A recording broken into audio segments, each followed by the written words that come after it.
Assalamualaikum warahmatullahi wabarakatuh. Berjumpa kembali dengan Pak Guru di sini.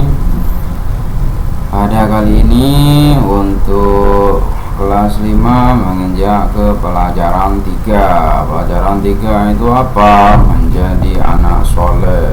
Jadi kita semua ya punya cita-cita menjadi anak yang soleh. Apa itu soleh? Soleh adalah baik. Jadi artinya soleh itu anak yang baik. Mau jadi apapun kalian, menjadi polisi, tentara, guru, petani, peternak, yang penting kalian menjadi soleh, menjadi orang yang soleh, orang yang baik ya, orang yang baik.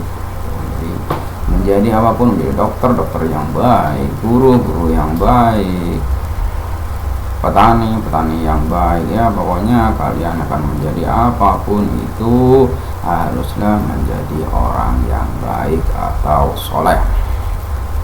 Nah, jadi di sini pelajarannya yang pertama untuk menjadi anak soleh, salah satunya adalah menjadi orang yang jujur disayang Allah. Nah, ini jadi jujur kepada Allah, ciri-cirinya selalu mentaati perintah Allah. Contohnya apa? Ini ya. Jadi salah satu contoh perintah Allah adalah sholat. Nah, di rukun Islam itu ya perintah-perintah itu sholat, zakat, puasa, haji. Nah, itu jadi itu adalah perintah-perintah Allah ya. Jujur kepada Allah. Yang kedua adalah jujur kepada diri sendiri ya. Ini contohnya jujur kepada diri sendiri adalah ketika saat kalian ujian tidak mencontek. Ini contohnya, ini kalian sedang mengerjakan ujian, mengerjakan sendiri, itu namanya jujur pada diri sendiri. Nah, ini ya. Jadi menjalankan tugas dengan jujur, tidak pernah bohong. Kalau mencontek itu perbuatan yang tidak baik, tidak soleh. Nah, ya. Terus yang ketiga, jujur kepada orang lain. Nah, ini kepada orang lain, kalau berjanji kalian harus menepati janji. Ya, jadi kalau berjanji tidak boleh berkhianat, harus menepati. Ya, misalkan ini ya, ini seorang siswa berjanji kepada ibu bapak atau ibu gurunya akan menyerahkan tugas PR pada hari dan tanggal tertentu. Bila suatu siswa memenuhi janjinya, maka gurunya akan senang dan memberikan pujian. Apabila apa yang terjadi jika siswa tersebut tidak menepati janjinya? Nah, ini kalau tidak menepati janji kan kena marah. Nah, marah itu guru bukan jahat ya, bukan jahat kepada anak-anak kalau marah itu, tapi itu adalah bentuk dari pengajaran tentang kejujuran. Nah, itu ya. Terus ini selanjutnya adalah hormat dan patuh kepada orang tua dan guru. Nah, selain jujur, untuk menjadi anak soleh harus hormat dan patuh kepada orang tua dan guru. Kepada orang tua kalian harus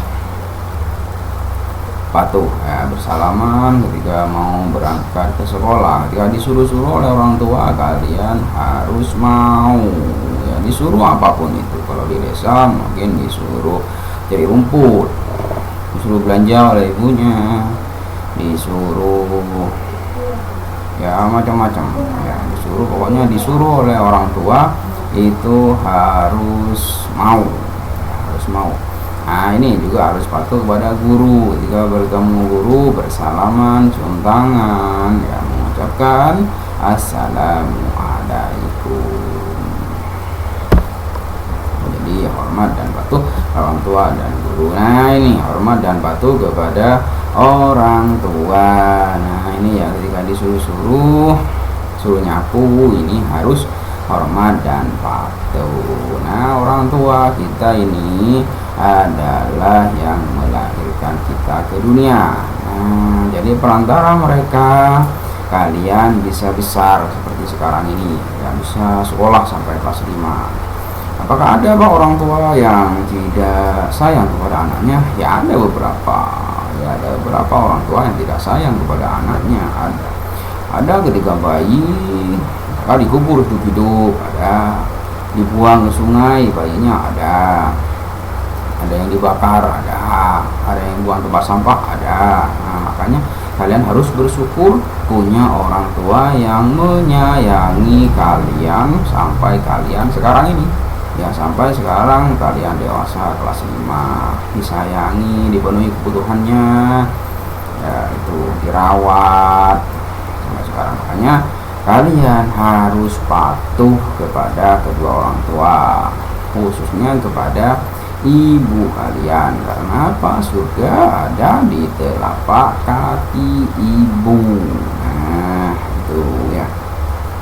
Contohnya dulu ketika Nabi Ibrahim ingin menyembelih Nabi Ismail anaknya. Nah, Ismail rela saja karena patuhnya kepada orang tuanya Nabi Ibrahim. Nah, itu ya. Terus yang kedua, hormat dan patuh kepada guru. Nah ini ketika kalian diajak untuk kerja bakti, ini contohnya ya, harus mau di sekolah bersih-bersih. Itu kalau disuruh buang sampah pada tempatnya, ya buang sampah kepada tempatnya. Kalau disuruh bersih-bersih di pagi hari, harus bersih-bersih, menyapu. Ya itu contohnya. Hormat dan patuh kepada guru. Apapun yang diperintahkan oleh guru harus segera dilakukan.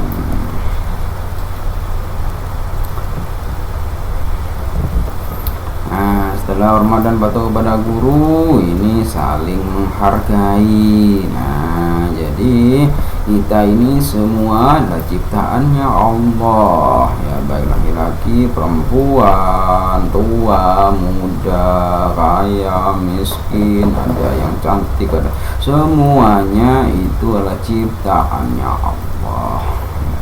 Jadi kalau kalian tidak menghargai orang lain, kalian tidak menghargai Tuhan kalian, tidak menghargai Sang Penciptanya. Nah ini ya, jadi sama manusia harus saling menghargai. Nah ini menghargai apa saja di sini? Menghargai pendirian orang lain. Nah ini dalam agama Islam terdapat sedikit perbedaan dalam beribadah. Misalnya dalam ibadah sholat subuh ada yang melakukan doa kunut dan ada yang tidak melakukannya. Semua itu tergantung pada pendirian masing-masing.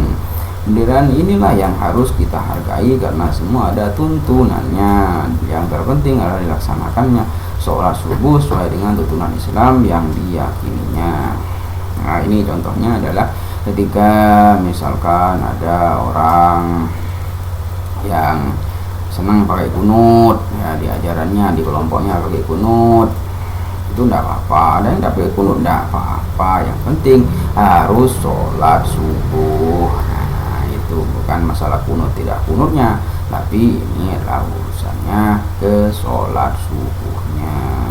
Masalah kunut itu diterima atau tidak itu urusannya Allah, bukan urusannya manusia. Jadi manusia tidak boleh menilai ibadahnya orang lain, karena ibadah itu urusannya dengan Allah. Makanya harus menghargai ibadah orang lain. Mau ibadah seperti apa orang lain, yang terpenting tidak keluar dari ajaran Islam, itu tetap kita hargai karena Allah yang akan menilai ibadah seseorang. Nah, ya.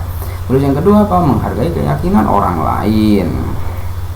Nah, ini contohnya adalah Ahmad bertempat tinggal satu dengan Stefanus. Mereka juga belajar sekolah yang sama. Ahmad beragama Islam, sedangkan Stefanus beragama Kristen. Dalam berteman mereka selalu rukun dan saling menghargai sekalipun berbeda agama. Nah ini jadi menghargai keyakinan orang lain. Kalian boleh enggak Pak berteman dengan orang Kristen, orang Hindu, orang Buddha? Enggak apa-apa ya, kita sama manusia harus saling menghargai keyakinan orang lain. harus saling menyayangi, jangankan kepada manusia, kepada hewan saja. Hewan ini bukan manusia ya, itu harus menyayangi, tidak boleh menyakiti hewan. Itu ke hewan saja ajaran Islam tidak boleh menyakiti, apalagi ke manusia. Nah, itu.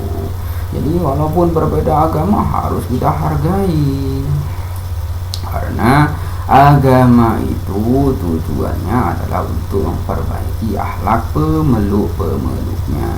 Masalah ajarannya berbeda-beda itu urusannya mereka. Kalau manusia, kita melihat manusia secara utuh. Manusia sebagai ciptaannya Allah.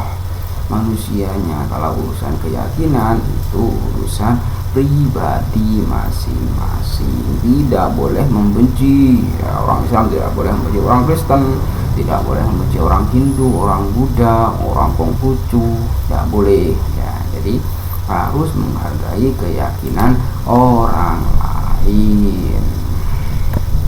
Nah, terus menghargai pendapat orang lain yang ketiga. Nah, ini ketika kalian diskusi, misalkan berbicara, harus menghargai pendapat orang lain, jangan langsung menyalahkan ya, misalkan di kelompok diskusi ada yang berpendapat A, kata yang satunya B, kata yang satunya C. Nah, semuanya harus dihargai dan dicari solusinya ya, namanya bermusyawarah.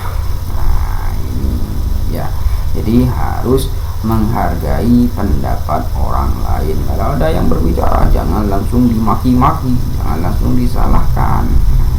Kita berpikir lagi benar apa tidak itu ya, jadi itulah tentang menghargai pendapat orang lain. Nah, ini adalah semuanya contoh-contoh untuk kita menjadi anak yang soleh. Apa saja yang tadi adalah jujur, terus patuh dan taat kepada orang tua dan guru, terus saling menghargai.